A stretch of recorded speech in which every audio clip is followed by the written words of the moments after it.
Hi, I'm Thomas Stanley, and welcome to a new episode from the Sustainability Channel. And in today's news update, let's start by having a look at the World Economic Forum's article here. They have the annual meeting going on right now in Davos. And this article says these three climate disasters will have the biggest impact on human health by 2050. And there are many things to read in this article, but the main things are that the climate crisis could result in an additional 14.5 million deaths and 12.5 trillion US dollar in economic losses and 1.1 trillion US dollars in extra cost to healthcare systems by 2050, according to a new report by the World Economic Forum and Oliver Wyman. So some of the main things in this article here, and for instance, the three climate disasters most threatening to global health. On first place, floods and extreme rainfall will cause the most loss of life.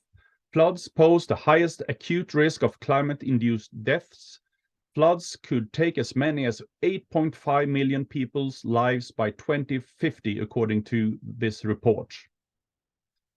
And Southeast Asia, Northern South America, and Middle Africa represent key regions projected to face the highest impact due to floods and rainfall.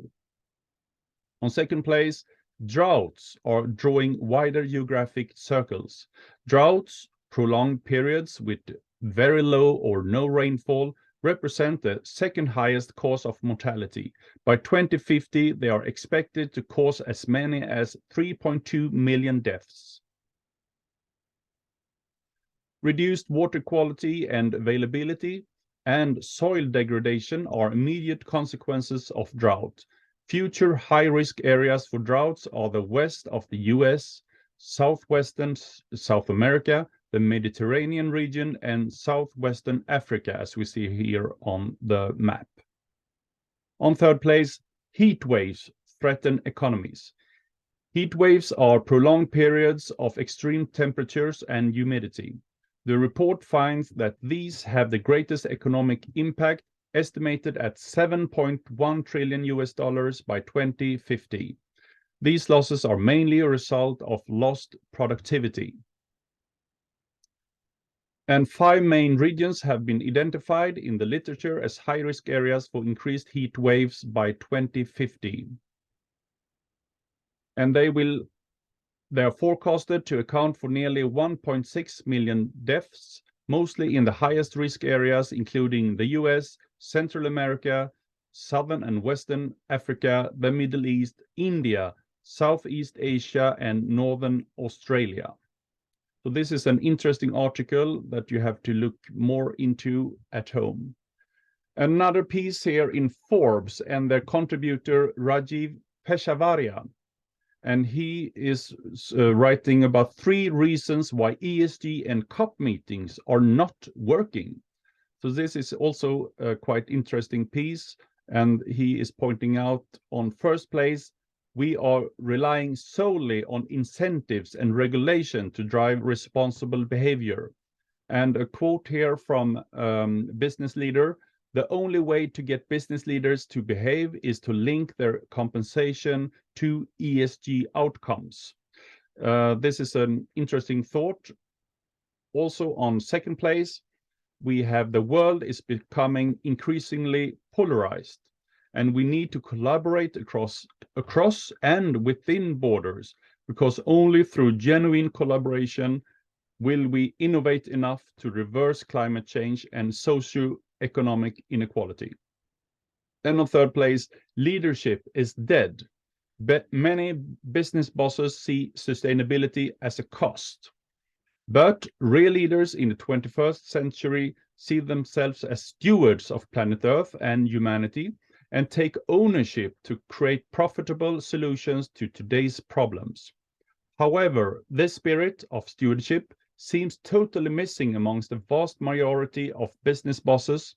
To succeed, they will need to upgrade their leadership to steward leadership, which is the genuine desire and persistence to create a collective better future for stakeholders, society, future generations, and the environment. In studying the best champions of the environment and society in business, we found that rather than incentives or regulation, they were most motivated to create positive impact by a proactive and genuine intent to do well by doing good. To save our planet and its people, we must educate and inspire many more to adopt steward leadership. Regulations and incentives alone will not be enough.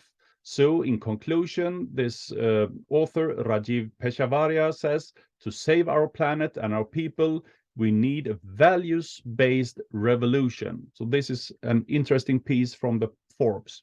Another article from Grist is companies are hiding their climate progress. A new report explains why.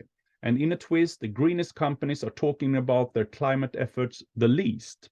So the greenest companies are talking about their climate efforts the least.